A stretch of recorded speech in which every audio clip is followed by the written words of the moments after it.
زه دا یو پیغام دې ریاست ته ورکوم چې ډېره ښه موقع ده در سره، ډېره ښه موقع ده در سره چې ته نن انصاف وکړه. بیا پښتانه چې یو ځل لاس واچوي بیا صرف لاس نه اچوي، صحیح ده بیا ذلیلوي، صحیح ده ترغاړوي.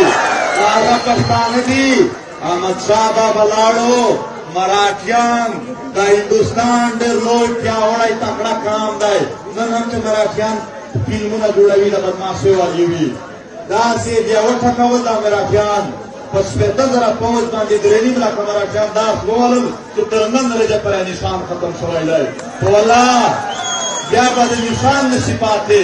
ډېرې ښې ورځې دي، ډېرې سمې کیسې دي. دا چې کومه بدماشي ده دا په جیب کې درته کېده، دا د مسجد په چلېږي، دا چې کومې پروپیګنډې دي دا دې نه چلېږي.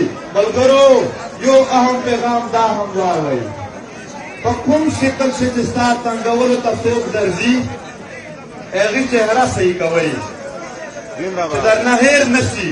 ښې او بدې ورځې په فلمونو راځي، بیا به څه نګوله پرې واورئ.